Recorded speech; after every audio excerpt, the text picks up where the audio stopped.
Halo,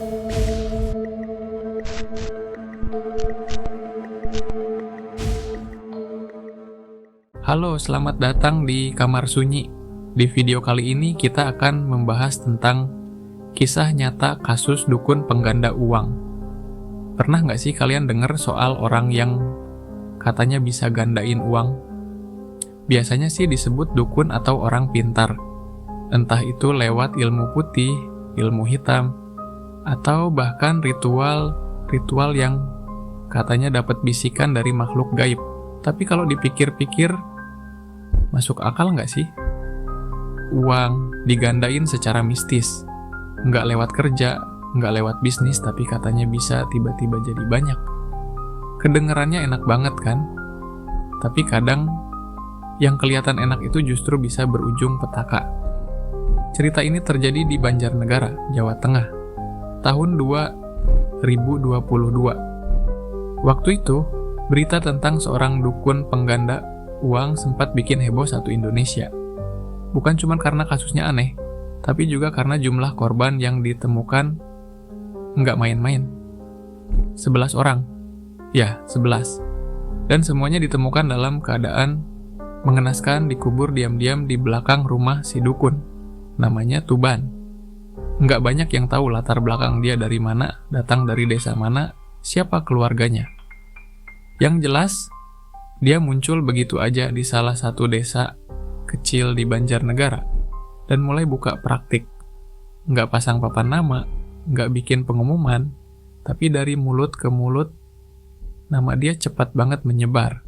Katanya bisa bantu orang keluar dari kemiskinan.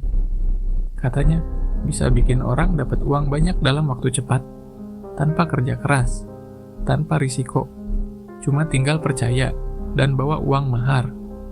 Waktu awal-awal dia tinggal di sana, warga ngira dia cuma orang biasa. Rumahnya kecil, agak jauh dari jalan utama, tak masuk ke dalam kebun. Nggak kelihatan mewah, tapi juga nggak terlalu kumuh. Tapi lama-lama, warga mulai notice sesuatu yang janggal. Rumah Tuban makin sering didatangi tamu, apalagi kalau malam hari. Lampu rumahnya kadang nyala sampai subuh. Dan yang datang bukan cuma orang-orang kampung. Banyak juga tamu dari luar kota.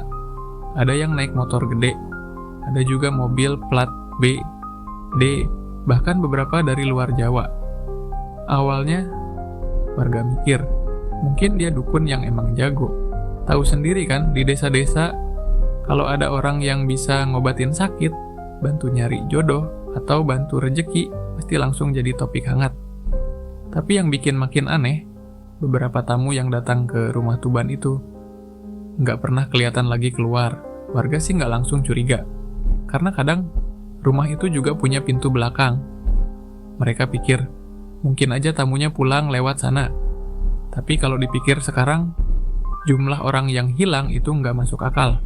Katanya, ritual yang dilakukan sama Tuban cukup ekstrem. Korban diminta bawa uang asli dalam jumlah besar. Mulai dari 5 juta, 10 juta, bahkan ada yang bawa ratusan juta. Uang itu katanya bakal diproses lewat ritual malam, dan paginya bakal berubah jadi berlipat-lipat. Prosesnya, duduk bareng di ruangan gelap, baca mantra, kadang dikasih kembang, kadang dikasih air khusus. Tapi ada juga yang dikasih minuman dari kendi kecil. Katanya sih, setelah laporan dari keluarga Dimas masuk, polisi nggak langsung ambil tindakan gegabah. Mereka coba telusuri jejak digital korban, rekaman CCTV, sinyal terakhir HP-nya, dan siapa orang terakhir yang kontak. Dari situlah nama Tuban mulai muncul ke permukaan.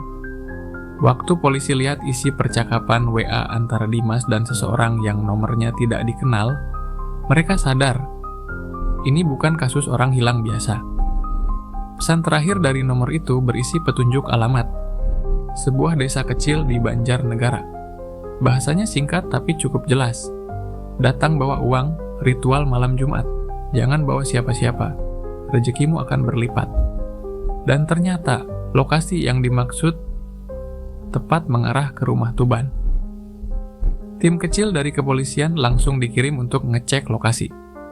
Mereka berangkat diam-diam, tanpa seragam lengkap biar nggak bikin panik. Pas nyampe di rumah Tuban, suasana udah terasa janggal sejak langkah pertama. Rumah itu sepi, terlalu sepi buat rumah yang katanya sering didatangi tamu. Nggak ada suara TV, nggak ada suara motor, bahkan suara burung pun kayak nggak berani berkicau di sekitar situ. Halaman depan rumah kering dan berdebu. Tapi yang bikin bulu kuduk berdiri adalah aroma yang tercium samar dari arah belakang. Bau busuk menyengat dan bikin mual. Polisi awalnya mikir mungkin bangkai hewan, tapi makin lama makin jelas. Itu bukan bau biasa. Bau kematian. Bau daging membusuk, mereka muter ke belakang rumah. Ada semak-semak dan pohon pisang yang tumbuh liar. Tapi di antara semak itu, ada beberapa gundukan tanah yang bentuknya nggak natural. Ada bagian yang kayak baru ditimbun, warnanya lebih gelap dan masih agak lembab. Polisi makin curiga, salah satu petugas mulai gali pelan-pelan. Baru beberapa senti, cangkulnya nyentuh sesuatu yang keras. Digosok pelan, ternyata sepotong tulang. Dan begitu digali lebih dalam, mulai terlihat kain kafan yang udah lusuh, bercampur tanah, dan darah yang udah menghitam. Mereka langsung mundur. Ini bukan lagi sekadar dugaan. Segera setelah itu, polisi hubungi tim forensik dan pasang garis polisi di sekitar rumah Tuban. Gali demi gali dilakukan dengan hati-hati. Dan hasilnya benar-benar bikin semua yang ada di sana merinding. 1 jasad, lalu 2, lalu 3. Dalam semalam, 5 jasad berhasil ditemukan. Besoknya, lanjut lagi. Sampai akhirnya jumlahnya genap 11. 11 korban dikubur bertumpuk. Beberapa di antaranya sudah dalam kondisi nyaris, nggak bisa dikenali. Ada yang hanya tersisa tulang dan pakaian. Ada juga yang masih utuh karena baru dikubur beberapa hari. Semua korban ditemukan tanpa luka terbuka, tapi hasil otopsi awal nunjukin hal yang sama. Ada zat beracun di lambung mereka. Modusnya keji tapi rapi. Tuban berpura-pura jadi dukun yang berilmu tinggi. Ia meyakinkan korbannya untuk menyerahkan uang dalam jumlah besar dengan janji akan digandakan. Ritual dilakukan malam hari, biasanya malam Jumat. Korban diajak duduk di ruangan gelap, dibacakan mantra, lalu disuruh minum air dalam kendi tanah liat. Air itulah yang jadi senjata utama. Dalam beberapa menit setelah diminum, korban mulai pusing, mual, lalu pingsan. Sebagian besar langsung meninggal. Tubuh korban yang sudah tak bernyawa kemudian diseret ke belakang rumah. Digali cepat, dikubur dalam-dalam. Tuban melakukan semua itu sendirian. Atau setidaknya, itulah pengakuan awalnya. Polisi belum bisa pastikan apakah ada orang lain yang bantu. Waktu diinterogasi, Tuban awalnya menyangkal. Tapi setelah jasad-jasad itu ditemukan, dia mulai goyah. Akhirnya, dia ngaku. Dengan suara pelan dan mata kosong, dia bilang kalau semua itu dia lakukan karena bisikan gaib. Katanya ada makhluk tak kasat mata yang menuntut tumbal. Setiap kali ada uang yang ingin digandakan, semakin besar uang yang dibawa korban, semakin besar pula tumbal yang harus diberikan. Omongannya makin gak masuk akal. Kadang dia bilang dia cuma jadi perantara. Kadang dia ngaku kalau semua itu untuk menjaga kekuatannya.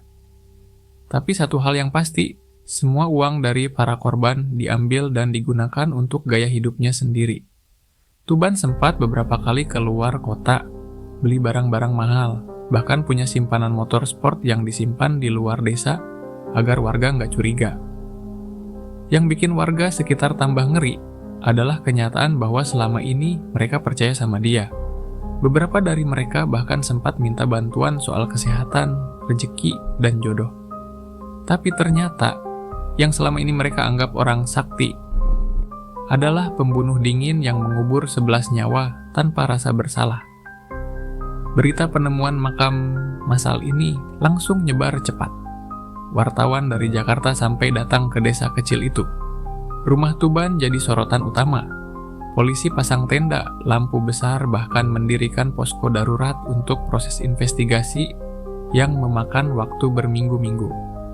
Setiap hari, warga berdatangan buat melihat langsung lokasi kejadian. Ada yang penasaran, ada juga yang datang sambil berdoa, karena merasa tempat itu sekarang udah bukan rumah biasa, tapi semacam tanah angker